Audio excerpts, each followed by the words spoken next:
வணக்கம் நேயர்களே. Contract disorder சம்மந்தமாக நம்ம போன இதுலேயும் பார்த்தோம்.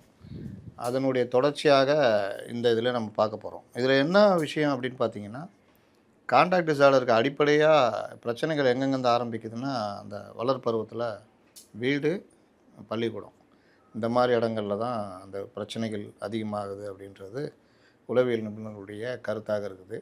அந்த அடிப்படையில் கான்ட்ராக்ட் டிஸார்டர் இருக்கிற குழந்தைகள், அவர்களுடைய பெற்றோர்கள், ஆசிரியர்கள், அவங்க கூடவே பயணிக்கிற மூத்த சகோதரர்களாக இருப்பாங்க, இல்லை ஒரு மென்டாரு, இவர்கள்லாம் எப்படி நடந்துக்கணும், அவர்களை எப்படி நடத்தணும், அந்த மாதிரி விஷயங்களை பற்றி பேச போகிறோம்.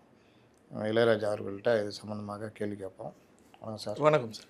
கான்ட்ராக்ட் டிஸார்டர் பற்றி போன இதில் நம்ம பேசியிருந்தோம். கரெக்ட். ஆளுமை குறைபாடு, நடத்தை கோளாறு, நடத்தை கோளாறு.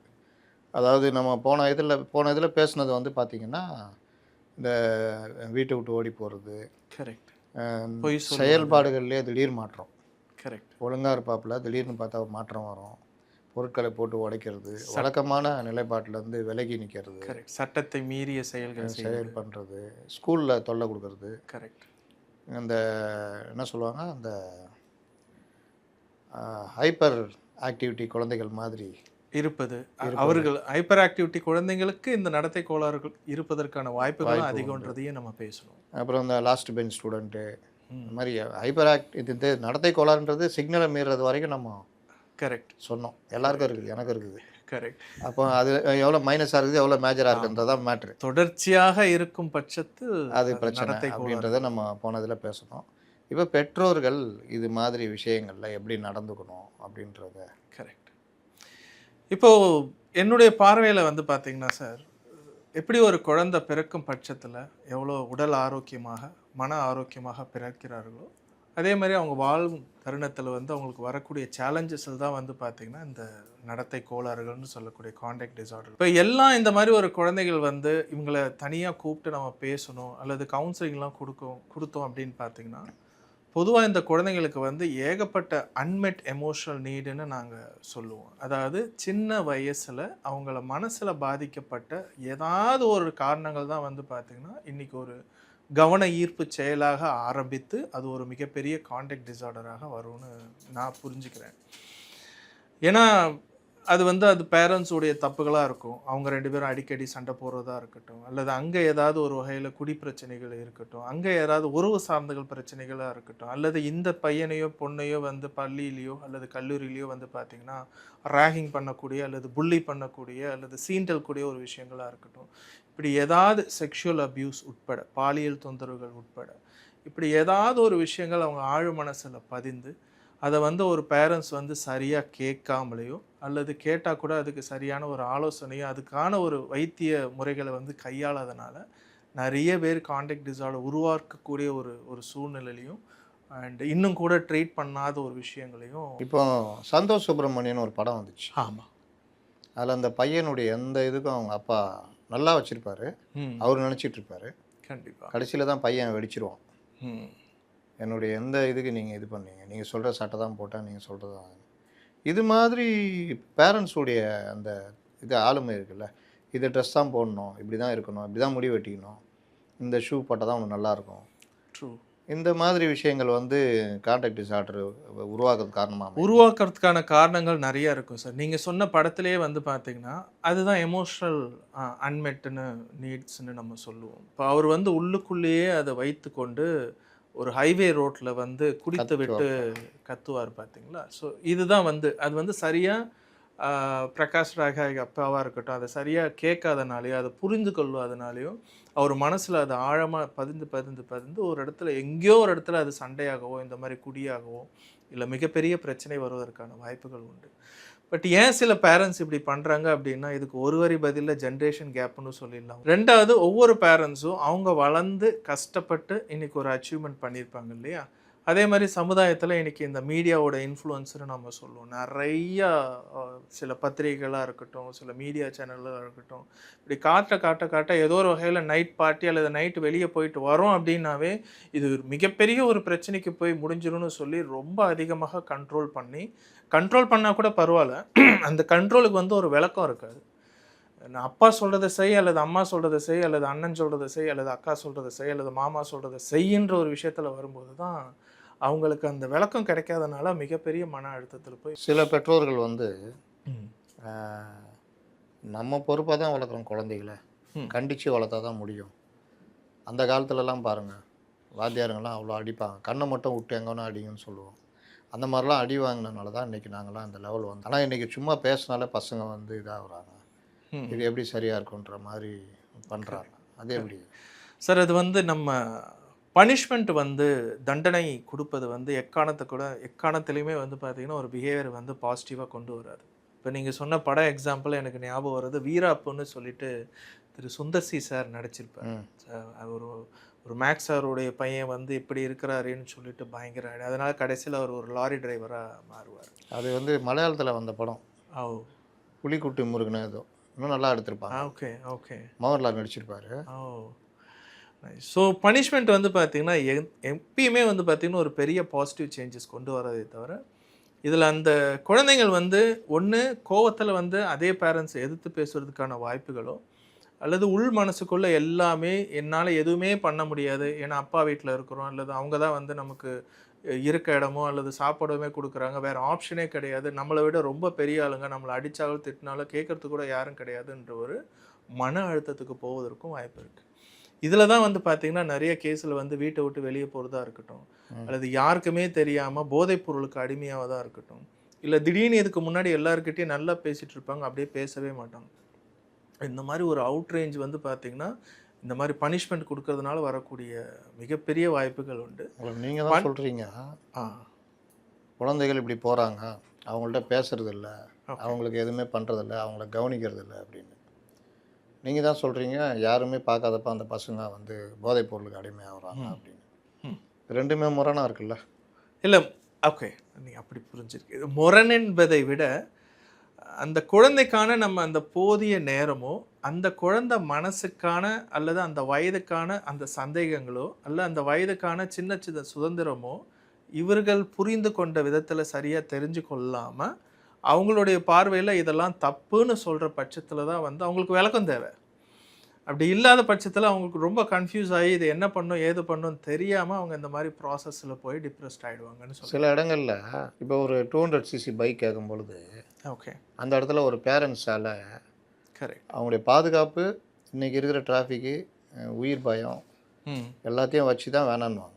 இந்த இடத்துல எனக்கு விளக்கம் தேவை அப்படின்னா என்ன விளக்கம் கொடுக்கும்? இப்போ உதாரணத்துக்கு நீங்கள் இதை சொல்லும்போது எனக்கு ஞாபகம் வருது.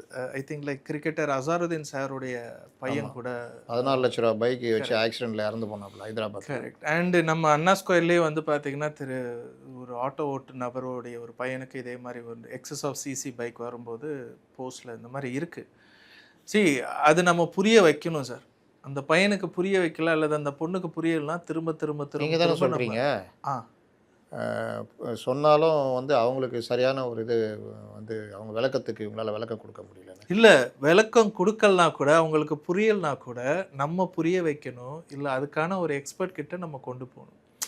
சம்டைம்ஸ் ஒரு அப்பாவா அம்மாவா நான் சொல்கிறத விட என் பையனோ பொண்ணோ கேட்குறத விட இன்னொருத்தர் கேட்டாங்க அப்படின்னு பார்த்தீங்கன்னா நல்லாயிருக்கும். இல்லை இது சார்ந்த ரெஃபரன்ஸ் எல்லாம் நம்ம கொடுக்க வேண்டியிருக்கு. இப்போ ஹையர் சிசி, இப்போ நீங்கள் சில பேர்லாம் வந்து பார்த்தீங்கன்னா யங்கர் ஏஜில் கல்யாணம் பண்ணுறது கூட கரெக்டுன்னு சொல்லுவாங்க.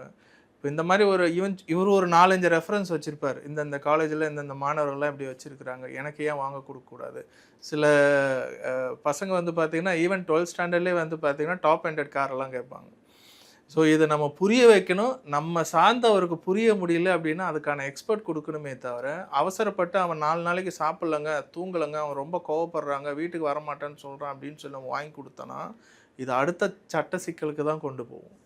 அப்போது இப்போ அதுக்கான ஒரு உதாரணம் தான் உயிரிழப்பு. பார்த்தீங்களா, இதை விட பெரிய பெரிய கான்சிக்வன்ஸ்லாம் நம்ம பார்க்க வேண்டியிருக்கும். உதாரணத்துக்கு எங்கேயாவது யாருமேலே அது இடிச்சிட்டாரு அப்படின்னு பார்த்தீங்கன்னா ரொம்ப கஷ்டம். அதுக்கு சொல்லலாம் கேட்டதெல்லாம் கிடைக்கிற குழந்தை வந்து பொறுமையின்மையாகவும் சில விஷயங்கள் போராடி சில விஷயம் வாங்குகிற குழந்தைகள் வந்து பொறுப்பாகவும் இருக்கிறத மாதிரி ஒரு கருத்து சொல்கிறாங்க. அது எப்படி அடம் பிடிச்ச உடனே வாங்கி கொடுக்கறதுன்றது அந்த குழந்தைக்கு தன்னம்பிக்கைன்றது இருக்காது.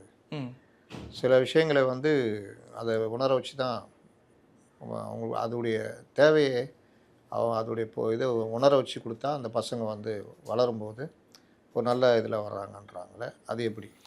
சார் எப்போவுமே அது இம்பல்ஸ் கண்ட்ரோலுன்னு சொல்லுவோம் சார். எப்போவுமே ஒரு குழந்தை அடம் பிடிக்கும் போதும் சரி, இல்லை எனக்கு இப்போவே எனக்கு இதை நீங்கள் பார்த்துருக்கலாம். அந்த வீட்டில் ஒரே டாய்ஸ் வந்து 4, 5 இருக்கும். இருந்தாலும் எங்கேயாவது வெளியே போகிறப்போ அதே டாய்ஸ், அல்லது அது வாங்கி கொடுக்கல அப்படின்னு பார்த்தீங்கன்னா சாப்பிடாது, அல்லது அதே இடத்தெல்லாம் அடம் பிடிக்கும். உட்காந்து அடிக்கிறாங்க. ஆமாம்.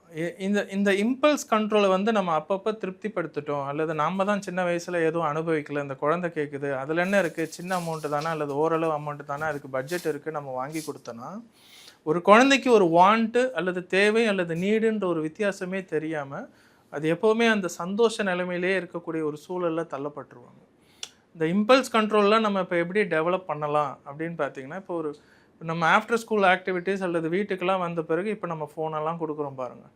இதில் அப்பா அம்மாவோ அல்லது கூட பிறந்தவங்க வந்து பார்த்திங்கன்னா ஈவன் தாயத்தெல்லாம் விளையாடலாம். ஒரு தாயம்லாம் விளையாடும்போது வந்து பார்த்திங்கன்னா பொறுமையாக மேலே போய் திரும்பவும் ஏதாவது ஒரு பாம்புன்னு வரும்போது கீழே வருவாங்க, அல்லது சின்ன ஏணின்னு வருவாங்கன்னா மேலே போவாங்க. ஸோ அந்த பொறுமைகள் எல்லாமே வந்து பார்த்திங்கன்னா இதில் டெவலப் ஆகும். அதே மாதிரி இந்த லூடோ கேம்ஸ் எல்லாம் இருக்குது பாருங்கள். இதெல்லாம் வந்து சின்ன வயசில் ஒரு குழந்தை ஒரு விஷயத்தை பொறுமையாக தான் நகரும், அல்லது பொறுமையாக சில விஷயத்த பண்ணணுன்றது புரிஞ்சுக்கும். அந்த இம்பல்சிவிட்டியை வந்து நம்ம எப்போவுமே என்கரேஜ் பண்ணக்கூடாதுன்றது. அதை இப்போ நம்ம சின்ன வயசில் விட்டுட்டோம் அப்படின்னா அடோலசன்ஸில் இப்போ நீங்கள் சொன்ன அந்த பைக் மாடல்லேருந்து எல்லா இதுலையுமே இந்த பிரச்சனை வரும். பேரண்ட்ஸு இந்த மாதிரி விஷயங்களில் எப்படி நடந்துக்கணும் குழந்தைகள்கிட்ட? ஏன்னா எல்லா பேரண்ட்ஸும் ஒரு சைக்காலஜிஸ்டாக இருக்க மாட்டாங்க. உங்களுக்கே தேவைப்படும். என்னை பார்த்தீங்கன்னா உளவியல் ஆலோசனை வந்து எல்லாருக்குமே எனக்கு தெரிஞ்ச ஏதோ ஒரு வகையில் தேவைப்பட்டுக்கிட்டு தான் சார் இருக்கணும். அது ஆனால் அந்த டேக்ல போகாமல் ஏதோ ஒரு வகையில் யாருக்கிட்டையாவது, இப்போ நீங்களே யாருக்காவது ஒரு நல்ல ஒரு அட்வைஸ் கொடுத்தீங்க, சஜஷன் கொடுத்தீங்கன்னா அவங்களுக்கு பொறுத்தவரை நீங்கள் ஒரு சைக்காலஜிஸ்ட் தான். எல்லாருக்குமே ஏதோ ஒரு வகையில் தேவைப்படும். அது வந்து ப்ரொஃபஷனாக வரும்போது ரொம்ப சிஸ்டமேட்டிக்காக எல்லா ஏரியாவும் அட்ரஸ் பண்ணி அது கொஞ்சம் ஆலோசனை கொடுக்குறப்போ ஒரு வித்தியாசமாக இருக்கிற மாதிரி. எப்போ ஒரு குழந்தை வந்து அவங்களுடைய மனசில் இருக்கக்கூடிய ஒரு கவலைகள் அல்லது ஏதாவது ஒரு விஷயத்த வீட்டில் வந்து அல்லது ஸ்கூல் போயிட்டு வந்த பிறகு அல்லது டியூஷன் போயிட்டு வந்த பிறகு பேசணும்னு நினைக்கிறாங்க அப்படின்னா அது கொஞ்சம் காது கொடுத்து கேட்க பார்க்கணும் சார். இதுதான் ஃபஸ்ட்டு குவாலிட்டி ஆஃப் டைம். நம்ம எப்போவுமே வந்து பார்த்திங்கன்னா பார்ட்னர்ஸிடம் கொடுக்கணும்லாம் சொல்லுவாங்க. எப்போவுமே வந்து பார்த்திங்கன்னா ஒரு குழந்தைங்கிட்டையும் நம்ம வந்து அந்த குவாலிட்டி ஆஃப் டைம் கொடுக்கணும். அது என்ன பேசுதோ ஏது பேசுதோ அந்த குழந்தை உலகத்தில் அல்லது ஸ்கூலில் நடந்தது என்ன பேசினாலும் அதை எந்த விதமான இடையூறு ஒரு இன்ட்ரப்ஷன் இல்லாமல் அதை நான் கேட்கணும். அதை கேட்குற பட்சத்தில் அந்த குழந்தைங்களுக்கு ஃபர்ஸ்ட் ஆஃப் ஆல் நான் என்ன பேசினாலும் என் அப்பா அம்மா கேட்குறாங்க அல்லது அப்பா கேட்குறாங்க அம்மா கேட்குறாங்கன்னு ஒரு உணர்வு வரும் சார். அதில் நல்லதோ கெட்டதோ அவங்க வாழ்க்கையில் ஏற்பட்டக்கூடிய எல்லா ஒரு விஷயங்களுமே வந்து பார்த்திங்கன்னா அவங்க சொல்கிற பட்சத்தில் என்னுடைய அனுபவத்தின் பிரகாரமோ அல்லது ப்ரொஃபஷனல் எக்ஸ்பீரியன்ஸில் நீங்கள் என்ன சொன்னாலும் அந்த பசங்க கேட்பாங்க. ஒருவேளை எனக்கு தெரியும் நான் சொல்கிறத நீ பண்ணு, என் அனுபவத்தில் நான் எவ்வளோ பார்த்துட்டேன், அல்லது இந்தந்த இடத்துல இப்படிலாம் நடக்குதுன்னு எப்போவுமே ஒரு நெகட்டிவ் ரெஃபரன்ஸாக நம்ம கொடுத்துக்கிட்டே இருந்தோன்னா அந்த குழந்தை ஒரு கட்டத்தில் அன்ஹர்டுன்னு சொல்கிற மாதிரி நம்ம என்ன சொன்னாலும் அப்பா அல்லது அம்மா அவங்க என்ன சொல்கிறாங்களோ அதை தான் நம்மளை செய்ய வைப்பாங்கன்ற ஒரு சூழ்நிலை தள்ளப்படுவாங்க. ஸோ இந்த க்ரக்ஸ் வந்து அவங்க பேசும்போது நம்ம கேட்டோம் அப்படின்னாவே நம்ம ஒரு நல்ல ரோல் மாடலாக நம்மக்கிட்ட இருந்து அவங்க கற்றுக்கிறதுக்கான வாய்ப்புகள். இப்போ நான் மறுபடியும் அந்த சந்தோஷ் சுப்ரமணியத்துக்கே வரேன். சந்தோஷ் சுப்ரமணியம் பேரண்ட்ஸ் தான் ரொம்ப பேர் இருப்பாங்க. அதீத அக்கறை. நான் வந்து அக்கறை வச்சு இதெல்லாம் வாங்கி கொடுத்தேன். நான் அவனுக்கு என்ன குறை வச்சேன்? ஓகே, சட்டை கேட்டால் சட்டை, பேண்ட்டு வேணா, இது நல்ல இடத்துல போய் நல்லபடியாக ஏதாவது வேணும்னா வாங்கிறது, ஹோட்டல் போறியா சாப்பிடு, எல்லாமே நான் வந்து பார்த்து தான் செய்கிறேன் அப்படின்னு. இன்னும் சில பேரண்ட்ஸ் சிங்கிள் பேரண்ட்ஸ்கிட்ட இப்போ ஒரு பெரிய பிரச்சனை இருக்குது. ஒரு குழந்தை பிறந்துச்சுன்னா அதுக்கு பின்னாடியே இருக்குது. எனக்கு தெரிஞ்ச ஒருத்தர் அந்த குழந்தை நடக்கிற டைமு ஓகே அது அப்படி தவழ்ந்து ஒன்று பிடிச்சி எழுந்திரிச்சு நின்று நடந்து போய் கீழே விழும். ஓகே, இவர் அது கூட இருந்தால் அது நடக்கவே விடல. கொஞ்சம் இது பண்ணணும் தூக்கி வச்சுக்குவார், பார்த்துக்கிட்டே இருப்பார் அந்த குழந்தைய. நாங்களே சொல்லுவோம் அது தவழ்ந்து போய் எழுந்திரிச்சிக்கினா தான் காலில் வலு வரும், இது பண்ண நீ இப்படியே விட்டேன்னா இந்த மாதிரி போய் தூக்கி வச்சுன்னா அப்புறம் அது எப்போ இதாகிறது. இந்த மாதிரி அதீத கவனிப்பு, பார்த்து செய்கிறது. நீங்கள் சொல்கிற மாதிரி அவங்க கேட்கவெல்லாம் செய்வாங்க, இன்னும் புத்தி சொல்லிட்டே இருப்பாங்க. அது பண்ணு, இது தொடாத, அது போ, அங்கே வராத, இது பண்ணு, இது சாப்பிடு, அது இதுன்னுவாங்க. இந்த மாதிரி அதிகபட்ச கேர் இது எந்த அளவுக்கு குழந்தைகளுடைய கான்டாக்ட் டிஸார்டரை பாதிக்கும்? ரொம்ப அதிகமாக பாதிக்கும். இதை பேர் வந்து நம்ம பேம்பரிங்னு சொல்லுவோம். பேம்பரிங் அல்லது பயங்கர excessive attention to a child. ஏன்னா அதீத கவனம் செலுத்தும். ஆமாம் சார். ஏன்னா 5 குழந்தை இருந்தாலும் ஒரு தாய் தகப்பனாருக்கு எல்லாமே ஒரே குழந்தை இருந்தாலும் இப்போ நிறைய இடத்துல ஒரு குழந்தை 2 குழந்தைன்ற ஒரு பட்சத்தில் எதுவுமே ஆயிடக்கூடாது. அல்லது அந்த குழந்தை 4 குழந்தை இருக்கிற பேரண்ட்ஸ்லாம் நான் பார்த்துருக்கேன். போய் உளுந்து எழுந்துச்சி பெரிய காயத்தோடு வந்தால் கூட ஒரு இதை கழுவிட்டு மஞ்சள் இதை வை போ காப்பித்தூள் வை அப்படின்ற மாதிரி பார்த்துருக்கேன். ஆமாம். சின்ன கீரல் இருந்தாலும் ஒரு குழந்தை இருக்கிறவங்க அதை பார்த்து பார்த்து எங்கேயும் நகர விடாமல் வெளியே அனுப்பாமல். கரெக்ட். அந்த அந்த சின்ன அடம் கூட பிடிக்கக்கூடாதுன்றதுக்காக, சின்ன அழுகையில் கூட உடனே வந்துடக்கூடாதுன்றதுக்காக தேவையை அவங்களுடைய ஆசைகள்லாம் வந்து அப்பப்போவே பண்ணுறதுனால கூட இந்த மாதிரி வரும். ஸோ ஆல்டுகெதர் வந்து பார்த்தீங்கன்னா அந்த அளவுக்கு அவங்களுடைய தேவைகளை பூர்த்தி செய்யணும்னு கிடையாது. நீங்கள் சந்தோஷ் சுப்ரமணியம் சொன்ன ஒரு கதையில் வந்து பார்த்தீங்கன்னா, இப்போ நீங்கள் ஒரு ஸ்பெக்ஸ் போட்டிருக்கீங்க, ஆமாம் இப்போ நான் ஒரு ஸ்பெக்ஸ் போட்டிருக்கேன்னு வச்சாலும் கூட 2 பார்வையுமே வந்து கரெக்டாக தான் தெரியும். ஆமாம் ரைட். எனக்கு என்ன தெரியுதோ என் உலகத்தில் இந்த கண்ணாடியில் எனக்கு தெரியும், நீங்கள் போட்டு இப்போ நம்ம 2 பேரும் எக்ஸ்சேஞ்ச் பண்ணி போட்டுக்கிட்டோன்னா பார்வமா தெரியாது. கரெக்ட். ஒவ்வொருத்தர் பவர் மாறும். அதுதான் சார் பேரண்டிங்குமே, அல்லது குழந்தைங்களுடைய உலகமும் அப்படிதான். அவனுக்கு ஒரு கண்ணாடி போட்டு பார்க்குறப்போ அவனுக்கு அது கரெக்டாக தெரியும், உங்களுக்கான பேரண்டல் கண்ணாடி போட்டு பார்க்குறப்போ அது ஒன்று கரெக்டாக தெரியும். இதை வந்து நம்ம எக்ஸ்சேஞ்ச் ஆஃப் இன்ஃபர்மேஷனில் தான், அல்லது அது பேசும்போது தான் வந்து உனக்கு இது சரி அல்லது இந்த வயசுக்கு இது பண்ணலாமா அப்படின்ற, சரி இதை பண்ணணும் அப்படின்னா ஆரம்பத்தில் ஒரு ட்ரையலில் இவ்வளோ தூரம் நீ பண்ணு அல்லது இந்த வேலையை நீ செய், இதில் எனக்கும் நல்ல கான்ஃபிடென்ஸோ இல்லை உனக்கும் நல்ல கான்ஃபிடென்ஸ் வந்துச்சுன்னா பண்ணலாம். இப்போ உதாரணத்துக்கு நிறைய இடத்துல நான் சில பேர்லாம் ஜிம்முக்கு திடீர்னு போகிறேன்னு சொல்லுவாங்க, எடுத்த உடனே வந்து 1 இயர் 1 இயர் ஃபீஸை கட்டுருவாங்க. கரெக்ட். 1 மாதம் கூட போக மாட்டாங்க. கரெக்ட். அதுக்கு நம்ம என்ன பண்ணலாம்னா, சரி உனக்கு ஒரு ஆசையாக இருக்குது, ஏன்னா நீ ஒரு ரீல்ஸை பார்க்குற, வாட் எவர் இட் மேபி, முதல்ல நீ 1 மாதம் போ, உன்னுடைய கன்சிஸ்டன்சியை பார்க்கலாம். ஒரு 25 நாள் நீ போயிட்டு, இல்லை வேணாம் 22 நாள் கூட போயிட்டேன்னா அதுக்கப்புறம் 3 மாதம் எடுக்கலாம். உன்னுடைய அந்த ஸ்டெபிலிட்டியை பார்ப்போன்ற மாதிரி சொன்னோன்னா அந்த பெண்ணோ அல்லது பையனோ யோசிப்பாங்க, ஓகே இது கூட லாஜிக்காக தான் இருக்குது. ஏன்னா நிறைய இடத்துல என் ஃப்ரெண்டும் பார்த்துருக்கோம், இந்த மாதிரி 1 இயர் பண்ணி போகாமல் இருக்கிறவங்களாம் இருக்கிறாங்க மேக்ஸிமம்.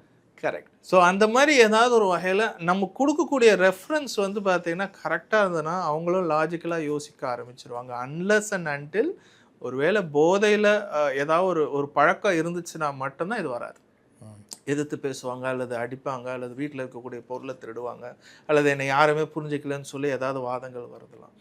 மற்றபடி காமனாக இருக்கக்கூடிய எல்லாருமே கரெக்டான நம்ம லாஜிக்கல் எக்ஸ்ப்ளனேஷன் கொடுத்தோம் அப்படின்னு பார்த்தீங்கன்னா அவங்க கேட்குறதுக்கு. நீங்கள் இதை சொல்கிறீங்க. இப்போ என்னுடைய கேள்வி 2 விதமான தலைமுறை. அதாவது இந்த தலைமுறை வந்து வேகமான வளர்ச்சி. கரெக்ட். வளர்ச்சினா நான் அவங்களுடைய மைண்ட் செட்டை சொல்லலை, இந்த வளர்ச்சி விஞ்ஞான வளர்ச்சிகள். கரெக்ட். அப்போ அவங்களுடைய உலகம் இப்போ வேறு மாதிரி இருக்குது, ரொம்ப ஃபாஸ்ட்டாக இருக்கும். இவர்களுடைய உலகம் பின்தங்கி இருக்கு. இன்னும் பல பேர் ஃபேஸ்புக்கை விட்டு வெளியே வரல.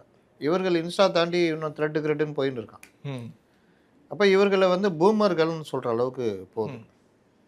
இது ஒரு பார்ட்டுனா, இவர்கள் என்ன நடந்தாலும் எனக்கு எதை பற்றி கவலை இல்லை, எதை பற்றி நான் தெரிஞ்சிக்கல அப்படின்றது கூட எனக்கு ஒரு பெருமையான விஷயம்.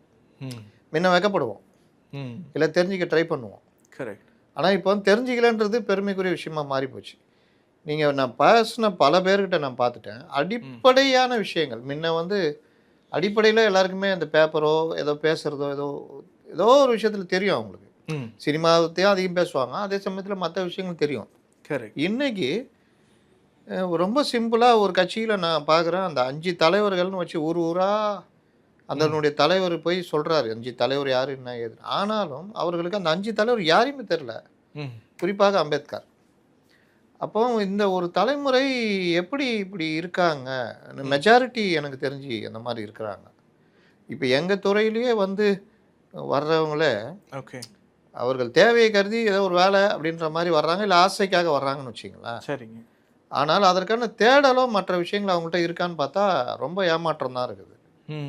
அப்போ இவ்வளோ பெரிய கேப் எப்படி வருது? இப்போ இது நீங்கள் சொல்கிறீங்க அவங்கள்ட்ட வந்து பேசுங்க, புரிஞ்சிக்க வைங்க, அதுன்னு எங்கே புரிஞ்சிக்கிறது?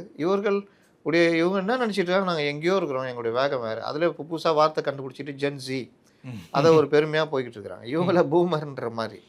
இது எப்படி இணையும், எப்படி இதாகும்? இல்லை, இது கொஞ்சம் காம்ப்ளிகேட்டடாக இருக்குது உங்களுடைய கேள்வி. பட் இருந்தாலும் நான் சொல்கிறது உங்களுக்கு ரீச் ஆகுதான்னு பாருங்கள். எப்போவுமே interest is the mother of concentration நம்ம சொல்லுவோம் சார். ஒருவேளை நீங்கள் கேட்குற அந்த தலைவர் சார்ந்த ஒரு விஷயத்தில் வந்து அவர்களுக்கு அதில் இன்ட்ரெஸ்டே கிடையாது, ஆனால் அந்த ஒரு கட்சியில் இருக்கணும் அப்படின்னு பார்த்தீங்கன்னா இருக்கிறத பற்றி யோசிப்பாங்களே தவிர, அதில் இருக்கக்கூடிய ஆக்டிவிட்டியை பற்றி யோசிப்பாங்களே தவிர, இன்டெப்த் பொலிட்டிக்கல் நாலேஜை பற்றி தெரியணுன்றது அவங்களுக்கு தெரியாது. ஏன்னா நிறைய இடத்துல இது என்னுடைய அனுபவம் தான். கூட்டங்கள் கூட்டுவதற்காகவோ இல்லை அந்த இடத்தில் கொடி பிடிப்பதற்காகவோ இப்படி வந்து எல்லாரும் போவாங்களே தவிர பர்பஸ் ஆஃப் அந்த கூட்டம் என்ன, அதனுடைய கொள்கை என்ன, இதில் நம்ம கிட்டேருந்து ஒரு சமுதாயத்துக்கு என்ன போகணுன்றது இன்டெப்த்தாக யாருமே அந்த பொலிட்டிக்கல் ரிலேட்டடாக படிப்பதே கிடையாது. எல்லா காலத்துலேயுமே இருக்குது. ஆனால் அது ஒரு மைனாரிட்டியாக இருக்கும். ஆமாம். பெரும்பாலும் ஏதோ ஓரளவுக்கு, அதாவது அவங்க நாலேஜ் லெவல் எடுத்துட்டிங்கன்னா 0 வந்து ஒரு 10% கூட இருக்க மாட்டாங்க. 20 கொஞ்சம் ஓரளவுக்கு தெரிஞ்ச 20, 30, 40 இப்படி இருக்கும். ஆனால் இன்றைக்கி 0 நாலேஜுன்றது நீ எதுக்கு வர்றியோ அதுலேயே 0 நாலேஜுன்றது பார்த்தீங்கன்னா 80%, 70% இருக்குது. ஆமாம், அதான் கேட்குறேன் நான்.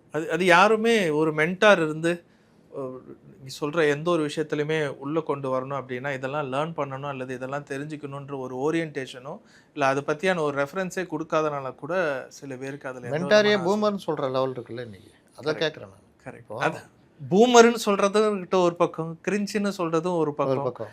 என்ன பர்பஸாக வரும்ன்றது வந்து இவர்களும் கொஞ்சம் யோசிச்சாங்கன்னா, கண்டிப்பாக படித்தாங்களோ அது சார்ந்த நண்பர்கள்ட்ட பேசுனாங்கன்னா நாலேஜ் கண்டிப்பாக கிடைக்கும். அதனால தான் ஒவ்வொருத்தரும் சில நீங்கள் சொன்ன மாதிரி சில இடத்தெல்லாம் வந்து அந்த பிரமுகர்களையோ அல்லது ஏதாவது ஒரு வார்த்தைகளை சொல்லி என்ன நாலேஜ் இல்லை அப்படின்னு பார்த்தீங்கன்னா, நம்ம ஒரு ஃபீல்டுக்குள்ளே போகிறோம் அப்படின்னு பார்த்தீங்கன்னா அது எதுவாக வேணாலும் இருக்கட்டும், அதை சார்ந்த அறிவுகளை வந்து நம்ம திகட்டுவது அது எது மூலிமா வேணாலும் இருக்கட்டும், திருட்டி கொள்வதுன்றது வந்து அது புத்தகமோ அல்லது இப்போ இருக்கக்கூடிய இன்டர்நெட்டோ அப்படின்னு இருந்துச்சுன்னா நல்லா இருக்கும். இல்லைன்னா அந்த இடத்துல அந்த அந்த நபர் வந்து இன்னும் லாங் ஸ்டாண்டிங்காக இருப்பது வந்து ரொம்ப கஷ்டம். லாஸ்ட் பெஞ்ச் ஸ்டூடெண்ட் பற்றி நம்ம பேசுகிறோம். அங்கே என்ன பிரச்சனைனா, ஒருத்தங்கிட்ட பிரச்சனை இருக்கும், ஓரளவுக்கு அது சிந்தனை இருக்க எல்லாரும் அதில் ஒன்று சேர்ந்துருவாங்க. இது ஒரு வகையான கான்டாக்ட் டிசார்டர் தான். கண்டிப்பாக. இப்போ இந்த மாதிரி அரசியல் தலைவர்கள் பின்னாடி போகிறவங்க அவங்களுக்கு பார்த்தீங்கன்னா எதுவும் இருக்காது, அவர் பிடிக்கும், அவர் பிடிக்கும், அவ்வளோதான். கரெக்ட். இவர்களும் லாஸ்ட் பெஞ்ச் ஸ்டூடெண்ட் மாதிரி அதை தாண்டி நான் தெரிஞ்சிக்க விரும்பலை. அதிகபட்சமாக நான் வந்து இந்த சமூக வலைதளங்களில் ரீல்ஸ் ரொம்ப ஈஸி எடுத்து நான் போட்டு விட்டு போயிடுவேன். ஓகே, நாலேஜ் லெவல் எனக்கு அவ்வளோதான் அப்படின்றத பற்றி அதை ஒரு பெருமைக்குரிய விஷயம். அதை குற்ற உணர்ச்சி கூட இல்லை அப்படின்றது வந்து இதெல்லாம் எதில் வரும்? கான்டாக்ட் டிசார்டரில் வருமா இல்லை எதில் வரும்? இது கான்டாக்ட் டிசார்டர்னு வராது சார். அவர்கள் பொறுத்தவரையும் இப்போ நீங்கள் கட்சி சார்ந்து சொல்கிறதுனால நான் சொல்கிறேன், சில பேருக்கு மேலே உள்ள ஒரு அதிக ஈடுபாடு, அது என்ன ஏதுன்னே தெரியாமல் அதிக ஈடுபாடு ஒரு விஷயத்தில் இருக்கிற ஒரு ரசிகர்களாக கூட இருக்கட்டுமே, அவர்களுக்கு வந்து பார்த்திங்கன்னா அந்த வேலைகளாக இருக்கட்டும், படிப்பாக இருக்கட்டும், இது எல்லாமே எதுவுமே தேவையில்லைன்னு சொல்லி அவர்களை பார்ப்பதிலேயே ஒரு மிகப்பெரிய பரவசம் அல்லது சந்தோஷம் நினைப்பாங்க. ஸோ அதுக்கு பின்னாடி என்ன கோல், என்ன தீம், என்ன மிஷன், ஒரு விஷன்ன்றதெல்லாம் இவங்களுக்கு தேவையற்ற ஒரு விஷயம். அவங்களை பொறுத்தவரை அங்கே போய் நின்று அந்த இடத்துல ஒரு ஃபோட்டோவோ இல்லை லைக் அந்த இடத்துல இருக்கிறதே வந்து பெருமையாக நினைக்கக்கூடியவங்க. இப்போ நான் கேட்குறது, நான் சொன்னதுனால நீங்கள் அதுக்குள்ளே போயிட்டீங்க. நான் கேட்குறது, இப்போ நான் மீடியா சொன்னேன், இந்த துறைக்கு வந்தவங்களை சொல்கிறேன். வெறுமனே கேள்வி கேட்பவர்கள் கேட்டு உங்கள் சொல்லுங்கள், உங்கள் கருத்தை சொல்லுங்கள், அவ்வளோதான். அதுக்கான தயாரிப்பில் கூட வரதில்லை. சின்ன கேள்வியாக திருப்பி கேட்டால் கூட தடுமாறுகிற நிலை பார்க்குறோம். அப்போது நம்ம இந்த துறைக்கு வந்துட்டோம், நம்மளை இதுக்கு அர்ப்பணிச்சிட்டோன்னா அதில் ஓரளவுக்காவது நம்ம ஸ்பெண்ட் பண்ணணுன்ற ஒரு இது படிக்கிற பசங்க. இப்போ இன்ஜினியரிங் தான், எல்லா ஊரே இன்ஜினியரிங் எடுக்கும். ஆனால் அது வந்து டிகிரி வாங்க எப்படியாவது முடிக்கணுன்றதான் இருக்குமே தவிர, அதில் முடிச்சுட்டு வெளியில் வர்றவங்க பார்த்தீங்கன்னா, இன்ஜினியரில் வர்றவங்க பார்த்தீங்கன்னா ரொம்ப கம்மியாக இருப்பாங்க. கரெக்ட். லாயர்ஸ் சொல்கிறேன், ப்ரொஃபஷனல் லாயர் எடுப்பாங்க. ஆனால் எப்படியாவது அது டிகிரி முடித்து ஒரு அட்வொகேட்டு ஒரு என்ரோல் பண்ணிடணும், அவ்வளோதான். அதுக்கப்புறம் கோர்ட்டில் நம்ம சட்டத்தை வச்சு வாதாடணும், இந்த மாதிரி விஷயங்கள்லாம் நடந்திருக்கு, நம்ம ப்ரொஃபஷனில் இதெல்லாம் தெரிஞ்சுக்கணுன்ற இது இருக்காது. இந்த மாதிரி எல்லா துறையிலையுமே சொல்கிறேன், லேக் ஆஃப் இன்ட்ரெஸ்ட்டுன்னு நம்ம சொல்லுவோம் சார். பட் இதை ரொம்ப உற்று நோக்கி பார்த்தீங்க அப்படின்னு பார்த்தீங்கன்னா, நிறைய இடத்துல ஒரு 10th or 12th முடிச்சுட்டு ஒரு கரியர் கவுன்சிலிங்னு சொல்லக்கூடிய ஒரு விஷயங்களை அது ஒரு பரீட்சைன்னு சொல்லாமே, ஒரு 1.5 hours டெஸ்ட்டுன்னு வச்சுப்போம். ஏன்னா நம்ம ஒரு கோர்ஸை சூஸ் பண்ணோம் அப்படின்னா நமக்கு அதுக்கான குணாசியங்கள், பர்சனாலிட்டின்னு சொல்லுவோம், அதுக்கான இன்ட்ரெஸ்ட் இருக்கணும், அதுக்கான ஐக்யூ இருக்கணும், அதுக்கான பண வசதிகள் கூட இருக்கணும்னு வச்சுக்கோங்க. இதை பேஸ் பண்ணி தான் நம்ம கோர்ஸே சூஸ் பண்ணணும். பட் யாருமே அதன்படி பண்ணுறது கிடையாது இல்லைங்களா? ஒரு பேப்பர்லேயோ அல்லது டிவிலையோ இல்லை யாரோ ஒரு சொல்கிறதுனால தான் அதுக்கேற்ற மாதிரி ஒரு கேரியரே சூஸ் பண்ணுறாங்க. ஸோ ஃபர்ஸ்ட் ஆஃப் ஆல் ஒரு கேரியரை சூஸ் பண்ணும்போது இன்ட்ரெஸ்டே இல்லாமல் சூஸ் பண்ணாங்க அப்படின்னு சொன்னீங்கன்னாவே நீங்கள் சொன்ன கேட்டகரி எல்லாமே அதில் அமைஞ்சிடும். ஏதோ ஒரு வகையில் நம்ம காலேஜுக்கு போகிறோம், எப்படியோ ஒன்று படிக்கிறோம், ரெஜிஸ்டர் பண்ணுறோம், வாட் எவர் இட் மேபி. ஆனால் அதுக்கு மேலே அவங்களுடைய வண்டி ஓடாது. ஏன்னா இன்ட்ரெஸ்ட் இல்லை ஃபர்ஸ்ட் ஆஃப் ஆல். அதுக்கான ஒரு பர்சனாலிட்டியும் இல்லை, அந்த சப்ஜெக்ட் நாலேஜை டெவலப் பண்ணிக்கணுன்ற, அதாவது தேடி அதை நிறைய தெரிஞ்சுக்கணுன்ற ஒரு ஐக்கியவும் கிடையாதுன்ற பட்சத்தில் ஏதோ தானோ 10ஓட 11 போவதற்கான வாய்ப்புகள் உண்டு. பட் இந்த மாதிரி பீப்புள் வந்து காண்டாக்ட் டிசார்டரில் வராது. மேபி லைக் அவங்க ஃப்யூச்சரில் ஃப்ளரிஷ் ஆக மாட்டாங்க, அப்படியே இருப்பாங்க. சார் நான் இன்னொரு கேள்வி கேட்குறேன். ஐஏஎஸ் ஐபிஎஸ் ஆஃபீஸர் இருப்பாங்க, பெரிய பதவி, ஆனால் ஒழுக்கக்கேடில் வந்து மாட்டிக்குவாங்க. கரெக்ட். மற்றவர்கள் நடத்துகிற விதத்தில் அவர்கள் ஒரு சராசரி மனிதர்களாக இருக்க மாட்டாங்க. அந்த அதிகார இதை வச்சுட்டு நடத்துகிறது இருக்கும். சில பேர் குரூரத்தன்மையை கூட வெளிப்படுத்துவாங்க. கரெக்ட். அதே மாதிரி இன்றைக்கி டாக்டர் பதிப்புன்றது ஒரு சேவைத்துறை பெரிய இதுன்னு. ஆனால் நேற்று கூட பார்த்தீங்கன்னா பெங்களூரில் பீர் அடிச்சுக்கிட்டு வண்டியில் ரன்னிங்கில் பீர் அடிச்சுக்கிட்டு அலப்பறை பண்ணிக்கிட்டு போய் 3 டாக்டர்கள் கைதாயிருக்காங்க. Oh my God. இப்போ இந்த மாதிரி விஷயங்கள்லாம் எதில் வரும்? இது நடத்தை குறைபாடில் தான் வரும். Profession high profession. ஆனால் அது ஏன் அவங்க நடத்தை குறைபாடு சரி செய்ய முடியல? இல்லை, அது நிறைய எக்ஸ்ப்ளோர் பண்ணணும் Muttalib sir. Just like that ஒரு கேள்வி பதில் மாதிரி வராது. ஒருவேளை அவங்க ஸ்ட்ரெஸ்ஸுக்காக இந்த மாதிரி டிஸ்கன்ஸ்ட்ரக்டிவாக ஒரு பார்ல போய் உட்காந்து குடிச்சிட்டு ஒரு கேப் போட்டு வீட்டுக்கு போகிறது வேற இருக்கும், இல்லாட்டி வீட்டில் குடிக்கிறது வேற இருக்கும். நான் குடிக்கக்கூடாதுன்னு சொல்லி அது கன்ஸ்ட்ரக்டிவ். இது ஆரோக்கியமற்ற முறையில் இது செய்வது வந்து முற்றிலுமே தவறு தான். டாக்டர்கள் சமுதாயம்னு சொல்லும் போது நம்ம கௌரவமாக அவர்களை ஒரு தெய்வத்துக்கு பக்கத்தில் வச்சு பார்க்குறோம். கண்டிப்பாக. ஆனால் அவர்கள் அந்த ப்ரொஃபஷனில் வந்துட்டு இன்னும் நான் பார்த்துருக்கேன், இந்த மெடிக்கல் காலேஜ் படிக்கிற இவர்கள் ரொம்ப ஆக்சிடெண்ட்டுகள் இந்த மாதிரி கல்லூரி பருவத்தில் யாராவது ஒரு வசதி வாய்ந்த ஒரு கார் இருக்கும், ரொம்ப அதிவேகமாக போய் ஆக்சிடெண்ட் ஆகி இறந்து போகிறது பார்த்தீங்கன்னா மருத்துவக் கல்லூரி மாணவர்கள் 5 பேர். கரெக்ட். நான் அந்த அந்த அந்த ப்ரொஃபஷன் சொல்லலை, ஆனால் பெரும்பாலும் அந்த மாதிரி ஒரு நல்லா மதிக்கக்கூடிய ப்ரொஃபஷனில் இருக்கிறவங்க அந்த 5 ஆண்டு காலம் நமக்கு அந்த சீட்டு கிடைச்சதே பெரிய விஷயம். நம்ம ஒரு நல்ல மருத்துவராக வெளியே வரணும், நல்ல ஒரு லாயராக வெளியே வரணும், நல்ல ஒரு சிவில் சர்வீஸு ஸ்டூடெண்ட்டாக வெளியே வரணுன்றதை தாண்டி இது மாதிரி விஷயங்களில் போய் மாட்டுறாங்க, இல்லை உயிரே போகுது, இல்லை காயம் அடைகிறார்கள். இது எந்த இதில் வரும்? இது வந்து பேரண்ட்ஸ் கிட்ட இருக்கா, யார்கிட்ட இருக்குது சார்? இது வந்து இப்போ என்னுடைய பர்செப்ஷனில் நீங்கள் கேட்டிங்க அப்படின்னா, நீங்கள் பள்ளி பருவத்தில் இருந்தே வந்து பார்த்தீங்கன்னா மாரல் எஜுகேஷனில் வந்து இது நல்ல செயல், or good behaviour, bad behaviour, good choice, bad choice, இந்த பற்றிலாம் நம்ம வந்து கொஞ்சம் விழிப்புணர்வு கொடுக்கணும் சார். அது ஏதாவது தவறிட்டதுனால எல்லாருக்குமே என்னென்னா, எனக்கு என்ன சந்தோஷம் அல்லது எனக்கு என்ன சரின்னு படுதோ, இர்ரெஸ்பெக்டிவ் ஆஃப் அதை ப்ளஷர் பிரின்சிபல்னு நாங்கள் சொல்லுவோம். எனக்கு சந்தோஷமாக படுறதை நான் செஞ்சுட்டு போயிட்டே இருப்பேன், மற்றவங்கள பற்றி நான் கவலைப்பட மாட்டேன்னு. இது ரூமுக்குள்ளேயோ அல்லது தனியாக செஞ்சுட்டு இருந்தால் ஒன்றும் பிரச்சனை இல்லை. சமுதாயத்துக்குள்ளே வரும்போது பார்த்திங்கன்னா இவங்களும் எஃபெக்ட் ஆகி, நீங்கள் சொல்கிற மாதிரி ரோட்டில் இருக்கக்கூடிய மற்றவங்களும் எஃபெக்ட் ஆகிறது தான் மிகப்பெரிய பிரச்சனை. இதனுடைய ஆணிவேர் வந்து பார்த்திங்கன்னா பள்ளியிலேருந்தே நம்ம இதை டெவலப் பண்ணணும். இந்த பொறுமையாக இருக்கிறது கற்றுக் கொடுக்குறதா இருக்கட்டும், இப்போ நம்ம பேசுகிற மாதிரி சில முகபாவனைகளே வந்து பார்த்திங்கன்னா நம்ம கற்றுக் கொடுக்கலாம். சந்தோஷமாக இருக்கக்கூடிய முகபாவங்களை ஒரு ஃபோட்டோ எடுத்து காமிக்கலாம். கோபமாக இருக்கிறவங்க, பயந்து இருக்கிறவங்க, சோகமாக இருக்கிறவங்க, இதெல்லாம் வந்து ஓரளவு அவங்க புரிந்து கொள்வதற்கு, இன்னொருவரை புரிந்து கொள்வதற்கு வாய்ப்புகள் அதிகமாக உண்டு. இப்போ நமக்கு ஏதோ ஒரு பிரச்சனை இருக்குது, நம்மளுடைய பென்சிலே நம்ம ஸ்கூலில் யாராவது எடுத்துட்டாங்கன்னா அதிகபட்சம் சில பேர் அழுவாங்க, சில பேர் சொல்லவே மாட்டாங்க. அப்போ அந்த மாதிரி காணாமல் போச்சுன்னா என்ன பண்ணணுன்ற ஒரு விஷயங்கள்லாம், இப்படி ஒவ்வொரு விஷயங்களாம் இந்த நுண்ணறிவை சார்ந்து, எமோஷனல் இன்டெலிஜென்ஸை சார்ந்து நம்ம ட்ரைனிங் கொடுக்குற பட்சத்தில் கண்டிப்பாக அந்த குழந்தை பருவம் அடோலசென்ட்டாக வரும்போது நம்மளுடைய சமுதாயத்திற்கு மிகப்பெரிய ஒரு நல்ல ஒரு சிட்டிசன்ஷிப்பாக வருவதற்கான வாய்ப்புகள் உண்டு. இதை தவற விடுறதுனால தான் இங்கே வந்துடும். ஒருவேளை அப்போ நீங்கள் சொன்ன இந்த டாக்டர் எக்ஸாம்பிள் வந்து யாருமே சொல்லலை, தெரியல பாருங்கள். அந்த ஆல்கோஹால் எடுத்துட்டு வெளியில் வர்றதே சட்ட பிரகாரம் தப்பு, இதில் ட்ரைவ் பண்ணிட்டு இருக்கிறாங்க அப்படின்னா நான் எங்கே ஸ்லிப்பாக இருக்கிறேன், என் மாரல் வேல்யூ எங்கே? எனக்கு இதெல்லாம் எனக்கு ஸ்கூல்லே யாருமே கற்றுக் கொடுக்கலையான்றதெல்லாம். ப்ரொஃபஷனுக்கும் அந்த படிப்பு அந்த மாதிரி விஷயங்களுக்கும் இதுக்கும் சம்மந்தம் இல்லை, இருக்குன்னு சொல்லணும், சில இடத்துல சம்மந்தம் இல்லைன்னு தான் சொல்லணும். இது ரொம்ப காம்ப்ளிகேட்டடான ஒரு கேள்வியும் கூட. ஏன்னா அது போதை வந்து எனக்கு தெரியல, அது ஆல்கோஹால் மட்டும்தான் எடுக்கிறாங்களா இல்லை அதுக்குள்ளே வேறு ஏதாவது சப்ஸ்டன்ஸ் ஏதாவது இருந்துச்சுன்னா கூட சுத்தமாக இந்த மாதிரிலாம். சமீப காலமாக போதை பழக்கங்கள், பப்புக்கு போகிறது, யாரும் தொழிலாளிகள் கடைநிலையில் இருக்கிறவங்க படிக்காதவங்க போல. ஆமாம், பப்புன்ற கலாச்சாரம், இந்த எஃப்எல் டு பார், இந்த மாதிரி விஷயங்கள் எல்லாமே புதிதாக கல்லூரிகளிலிருந்து வெளியே வந்து பணிக்கு புதிதாக சேர்ந்தவர்கள், அல்லது நீண்ட காலம் இருப்பவர்கள், இண்டஸ்ட்ரியலிஸ்ட்டு, பணக்கார வீட்டு பசங்க, இவங்க தான் பயன்படுத்துகிறாங்க. இவங்கெல்லாம் பார்த்தீங்கன்னா தெளிந்த ஆங்கிலம் படித்தவர்கள், பட்டதாரிகள், இப்ப சமுதாயத்தில் நல்ல இடத்துல இருக்கிறவங்க, ப்ரொஃபஷனல்ஸு. அப்போ எங்கே மிஸ் ஆகுது? சரி, எனக்குமே இது கான்டாக்ட் டிஸார்டரில் தானே வரும். ஆமா, ஆமா. எனக்குமே இந்த டவுட் இருக்கு சார். இந்த இரவு நேரம் என்பதே வந்து பார்த்தீங்கன்னா, நம்ம எல்லாருமே உறங்குவதற்காக தான். நம்மளா மூளை ஓய்வு எடுப்பதற்கு. நம்மளா கண்டுபிடிச்சதான் இந்த லைட் எல்லாம்னு வச்சுக்கோங்களேன். நான் இப்போ கத்திப்பாரான்னு நினைக்கிறேன். இரவு 1 மணி நேரத்துல கூட வந்து பார்த்தீங்கன்னா, சாயந்தரம் 5 மணி மாரி அவ்வளோ கூட்டமா இருக்கு. இங்கே போங்க மவுண்ட் ரோடு குவாராவ எடுத்துக்கலாம். லைக் இப்போ நான் ஒரு 2 நாள் முன்னாடி மெரினா பீச்ல 9 PM டூ சம்வேர் இந்த mid of the night program.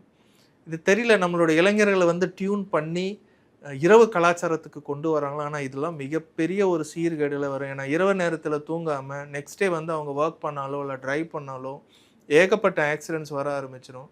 ஒரு யங் ஜென்ரேஷன் இதெல்லாம் பார்க்கும்போது இரவு நேர பார்ட்டி, நைட் பார்ட்டி என்பது ஒரு சாதாரண செயலாக நினச்சிடும். அந்த நைட் பார்ட்டியில் என்ன வேணாலும் நடக்கும். போதைப் பொருளாக இருக்கட்டும், செக்ஷுவல் அசால்ட்டாக இருக்கட்டும், ஆர் லைக் அப்யூஸாக இருக்கட்டும், ஹராஸ்மெண்ட்டாக இருக்கட்டும், விபத்துகளாக இருக்கட்டும், அவ்வளோ சிக்கல் இருக்குது. இது வந்து ரொம்ப காம்ப்ளிகேட்டட். எல்லாருமே சமுதாயமும் இருக்குது. சரி, எல்லாருமே இதை யோசிச்சாங்க அப்படின்னு பார்த்தீங்கன்னா இப்போ ஒரு பேரண்ட்டாக இருந்து நான் கேட்குறேன். அப்போது இந்த கட்டுப்பாடு இந்த மாதிரி விஷயங்கள் இருக்கணும்னு நினைக்கிறது, ஒரு படத்தில் தங்க பதக்கத்தில் சிவாஜி கணேசன் சொல்லுவார். ஓகே, நான் நெருப்புன்னு சொல்கிறாங்க, போவாத சுடுன்னு சொல்கிறேன், ஆனால் வெளிச்சத்தையே காட்ட மறுக்கிறேன்னு நீ என்கிட்ட சொல்கிற நீ என்ன அப்படின்னு ஒரு ரொம்ப பெரிய சைக்காலஜியை ஒரு வரியில் மகேந்திரன் பதிவு பண்ணியிருப்பார். நெருப்பு சுற்றுன்னு நான் சொல்கிறேன், ஆனால் உனக்கு வெளிச்சத்தை காட்ட நான் மறுக்கிறேன்னு நீ சொல்கிற. கரெக்ட். இதுதான் பேரண்ட்ஸுக்கும் குழந்தைங்களும் உள்ள விஷயம். Communication gap. இப்போ நைட்டு 10 மணிக்கு மேலே வீட்டுக்கு வந்துரு, வெளியே சுத்தாத. அது ஒன்று போலீஸ் கேஸாக ஆகும். கரெக்ட். இல்லை இப்போ நீ தவறான விஷயத்துக்கு போயிருக்கும், இல்லாட்டி ஆக்சிடென்ட் கூட ஆகும். இல்லைன்னா எங்கேயாவது யார் கூடயாவது தகராறாகி உனக்கு உயிருக்கே பாதுகாப்பு பிரச்சனை வரும். கரெக்ட். அப்போ இதெல்லாம் தவிர்க்கிறதுக்கு முறையான வாழ்க்கை வாழணும் ஒரு பெற்றோர் சொன்னால் அவர் பூமரா. கண்டிப்பாக. அப்போ இந்த இளைஞர்கள் உலகமே வேற. அவர்களை நீங்கள் ஏன் புரிஞ்சிக்க மாட்டேங்கிறீங்க? அவங்கள வந்து கட்டுக்குள்ளே கொண்டு வர்றீங்க. நான் கரெக்டாக தான் இருப்பேன், 1 மணிக்கு நான் வெளியே போனாலும் நான் கரெக்டாக தான் இருப்பேன், நீ ஏன் என்னை போட்டு முடக்கிற அப்படின்றது சொல்கிற இளைஞர். இன்னொன்று இப்படிலாம் பண்ணேன்னா நான் ஒரு எங்கேயா போய் ஒர்க் பண்ணேன்னா நான் எப்படி இந்த உலகத்தை பார்க்க முடியும்னு கேட்குற ஒரு இளைஞர். ஆனாலும் எனக்கு நான் பார்த்தது பல இளைஞர்கள் வெளியூர்லேருந்து எங்கள் வீட்டு பக்கத்தில் ஒரு பப் இருந்தது. சரிங்க. எல்லாம் சாதாரண அதை ஒரு மணிக்கு மேலே அவர்கள் தள்ளாடிக்கிட்டு வந்து வாந்தி எடுக்கிறது. அங்கே அந்த தெருவு தான் உள்ளே இருக்கும், அங்கேயே வாந்தி எடுக்கிறது. அந்த பெண்களும் சரி அந்த பசங்களும் சரி பார்த்தீங்கன்னா அவர்கள் மேல் தட்டு வர்க்கம் குழந்தைகளாக தெரில. அந்த தோற்றம், அந்த ட்ரெஸ்லாம் தெரியும்ல, அவர்களுடைய பேசுகிறது எல்லாமே ஏதோ ஒரு நான் இதில் மாவட்டத்துலேருந்து தென் மாவட்டமாக இந்த மாதிரி வந்த இங்கே வேலைக்காக வந்து ரூம் எடுத்து தங்கியிருக்கிறவங்க. அப்போ அந்த சுய கட்டுப்பாடுன்றது இதுக்கு எது எல்லை? நீங்கள் சொல்கிறீங்க பேரண்ட்ஸு இது பண்ணக்கூடாதுன்னு, அவர்களே சுயமாக சிந்திக்க விடணும். இப்போ இது எங்கே பிரச்சனை வருது? சார், நீங்கள் கையை காமிச்ச மாதிரியே இதில் எல்லாருமே இணைக்கப்படணும் சார். ஸ்கூலாக இருக்கட்டும், விச் மீன்ஸ் லைக் ஸ்கூலில் இருக்கக்கூடிய டீச்சர், சைக்காலஜிஸ்ட், அப்பா அம்மா, சோஷியல் ரெஃபரன்ஸ்னு இருக்குது இல்லைங்களா, we are all social animal. எல்லாரையும் பார்க்கக்கூடிய இந்த சமுதாயத்தில் வந்து ஆனால் இந்த சமுதாயம் இதை வரவேற்குது இல்லை. பப்புக்கு போகிறது ஜாலியான விஷயம், வாழ்க்கை வாழ்வதற்கு, வாழ்க்கையை கொண்டாடி தீர்த்துரு, இப்படிலாம் இருந்தால் தான். இல்லை நீ வந்து அம்மாஞ்சி என்னடா பையன் நீ. இல்லை, ரொம்ப அழகாக அந்த தம்பி வந்து இல்லை நான் நைட் பார்ட்டிக்கு வரலன்னு ஒன்று வளையல் வாங்கி போட்டுக்கடான்னு சொன்ன உடனே அவருக்கு இல்லை தங்க ரேட் ஏறி போச்சு நான் அப்புறம் போட்டுக்கிறேன்ற மாதிரி அவர் ஒரு கவுண்டர் கொடுக்குறாரு. நானே வாங்கி கட்டியிருக்கேன், இதுதான் சொல்லியிருக்காங்க. நான் மது அருந்தினா தான் அதுனா நான் வந்து நீ சொல்கிறதாவே நான் இருந்துட்டு போகிறேன் அப்படின்றதுனால நான் இன்றைக்கி நல்லா இருக்கிறேன். அவர் இன்றைக்கி எப்படி இருப்பாரோ தெரியாது என்ன சொன்னார். ஏன்னா அந்த வயசுலேயே அவர் செயின் ஸ்மோக்கராக இருந்தார். என்னுடைய கல்லூரி நண்பர் மது அருந்திருந்தார், ஒபிசிட்டியாக இருந்தார். அப்போ இன்றைக்கி எப்படி இருப்பாருன்னு தெரியாது. அப்போது இந்த தன்மைகள் இது எல்லாமே பாதிப்புன்னு தெரியுது. ஆனால் சமுதாயத்தில் ஓவரால் இதை வரவேற்கிறாங்க, எல்லாருமே கொண்டாடுறாங்க. இந்த மென்டாலிட்டியும் நம்ம இளைஞர்களை பாதிக்குது. இல்லை கண்டிப்பாக பாதிக்கும் சார். நம்ம அதனால இதுல தான் நான் வந்து இப்போ விலகி சொன்னேன். நிக்கிறோமோ அப்படின்னு குற்ற உணர்வே வரும் அவங்களுக்கு. ஆமாம், குற்றம் செய்யாம இருக்கிறோமோன்ற குற்ற உணர்வே வரும். 10 பேர் தப்பு செய்கிறப்ப இது தப்பு கிடையாதுன்னு சொல்லி அதையும் வந்து இதெல்லாம் நார்மல்னு சொல்லக்கூடிய ஒரு மனப்பக்குவம். நீங்க இவ்வளோ பெரிய ஒரு விஷயத்த ஒன்றும் அறியாத ஒரு அப்பாவி மாத சம்பளத்துல இருக்கிற ஒரு பேரண்ட்டு, அவருக்கு பெரிய அளவுல படிப்பறிவு, வெளியறிவு கூட இருக்காது. கரெக்ட். ஆங்கில அறிவு கூட இருக்காது. அவர் எப்படி இதெல்லாம் புரிஞ்சுக்கிட்டு அந்த பசங்கள ரொம்ப கஷ்டம்.